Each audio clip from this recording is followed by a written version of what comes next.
ಸೋಮವಾರ ಸಂಚಿಕೆಯಲ್ಲಿ ನೀನು ಅದನ್ನು ಸೀರಿಯಲು ಏನೇನೆಲ್ಲ ಆಗುತ್ತೆ ಅನ್ನೋ ಒಂದು ಪುಟ್ಟ ಪ್ರೊಮೋ ಹೇಳ್ತೀನಿ ನೋಡಿ. ಅದಕ್ಕಿಂತ ಮುಂಚೆ ಪ್ಲೀಸ್ ನನ್ನ ಚಾನಲ್ನ ಸಬ್ಸ್ಕ್ರೈಬ್ ಮಾಡಿ, ನನಗೆ ಸಪೋರ್ಟ್ ಮಾಡಿ. ಇಲ್ಲಿ ವೇದ ಅಂತೂ ನಮ್ಮ ವಿಕ್ರಮನ ಹುಡ್ಕೊಂಡು ದೇವಸ್ಥಾನದ ಹತ್ರ ಬಂದು ಕೂತಿರ್ತಾಳೆ, ಅವನ ಹತ್ರ ಮಾತಾಡ್ತಾಳೆ. ಕೋಪನೇ ಅಲ್ಲ ಕಣೋ ಉತ್ತರ, ಅದನ್ನೆಲ್ಲ ಇದ್ದು ಜಯಿಸ್ಕೋಬೇಕು ಅಂತ ಏನೇನೋ ಹೇಳ್ತಾ ಇರ್ತಾಳೆ ಸಮಾಧಾನದ ಮಾತು. ಅಲ್ಲಿಗೆ ನಮ್ಮ ಸ್ವಾಮೀಜಿ ಬರ್ತಾರೆ.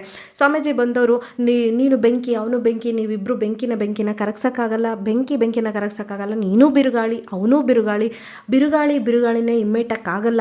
ನಿಮ್ಮ ಎಲ್ಲ ಪ್ರಶ್ನೆಗಳಿಗೂ ಉತ್ತರ ಇಷ್ಟರಲ್ಲೇ ಸಿಗುತ್ತೆ.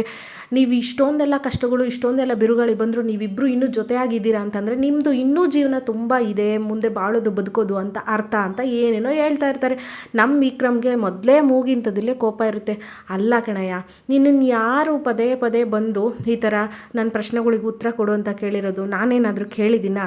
ಸುಮ್ಮನೆ ಬರ್ತೀಯಾ, ನನ್ನ ಮುಂದೆ ಬರ್ತೀಯಾ, ಏನೇನೋ ಅರ್ಥವಾಗ್ಲಿದ್ದೆಲ್ಲ ಏನೇನೋ ಮಾತಾಡ್ತೀಯಾ, ಸುಮ್ಮನೆ ನನ್ನ ತಲೆ ಕೆಡಿಸ್ತೀಯಾ ಅಂತ ಆ ಸ್ವಾಮೀಜಿ ಮೇಲೆ ರೇಗ್ಬಿಡ್ತಾನೆ.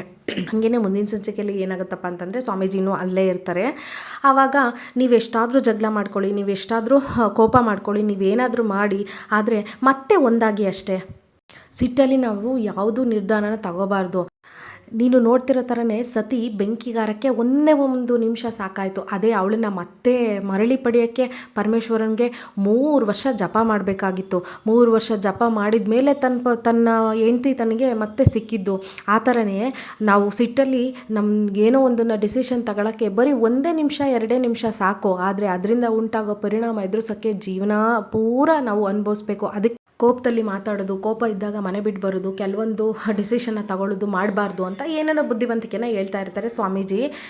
ಕೋಪ ಬಂದಾಗ ಹಿಂಗೆ ನಾವೇನಾದರೂ ಕಳ್ಕೊಂಡ್ವಿ ಅಂತಂದರೆ ಅದನ್ನು ನಾವು ಮತ್ತೆ ಹುಡ್ಕೊಂಡು ಬರೋದ್ರೊಳಗೆ ಕೆಲವೊಮ್ಮೆ ಮರಣನೇ ಮನೆ ಮುಂದೆ ಬಂದು ಕಾದು ಕುಳಿತಿರುತ್ತೆ ಕಣಪ್ಪ. ಹಾಗಾಗಿ ಜಾಸ್ತಿ ಕೋಪ ಮಾಡ್ಕೋಬೇಡ, ಸುಮ್ಮನೆ ಕೈನ ರಕ್ತ ಮಾಡ್ಕೋಬೇಡ, ಇದು ನಿನಗೆ ಒಳ್ಳೇದಲ್ಲ ಅಂತ ನಮ್ಮ ವಿಕ್ರಮ್ ಸಿಕ್ತಾಗೆಲ್ಲ ಆ ಸ್ವಾಮಿಯವರು ಅದನ್ನೇ ಹೇಳ್ತಾ ಇರ್ತಾರೆ. ರೌಡಿಸಮ್ನ ಬಿಡು ಅನ್ನೋ ಅರ್ಥದಲ್ಲಿ ಹೇಳ್ತಾ ಇರ್ತಾರೆ. ವೇದ ಅದನ್ನು ತನಗೆ ತಾನೇ ಊಹೆ ಮಾಡ್ಕೊಳ್ತಾ ಇರ್ತಾಳೆ. ಅಂದರೆ ಕೋಪದಲ್ಲಿ ಒಬ್ರಿಗೊಬ್ರು ದೂರ, ಅಂದರೆ ಈಗ ಅಪ್ಪ ಮಗ ದೂರ ಆಗಿ ಅಮ್ಮನ ಬಿಟ್ಟು ಈಗ ಮನೆಯಿಂದ ಹೊರಗೆ ಬಂದಿದ್ದಾನೆ ನಮ್ಮ ವಿಕ್ರಮು. ಇದನ್ನು ಆ ಸ್ವಾಮೀಜಿ ಮಾತಿಗೂ ಇದು ಆಗ್ತಾ ಇರೋದಕ್ಕೂ ಅವಳೇ ಕ್ಯಾಲ್ಕುಲೇಟ್ ಮಾಡ್ತಾ ಇರ್ತಾಳೆ ಮೈಂಡಲ್ಲೇ. ಇದಿಷ್ಟು ನೋಡಿ ಪ್ರೊಮೋ. ನೆಕ್ಸ್ಟು ಇನ್ನೊಂದು ಸಂಚಿಕೆಯಲ್ಲಿ ಸಿಗ್ತೀನಿ. Thank you so much. Bye ಎಲ್ರಿಗೂ.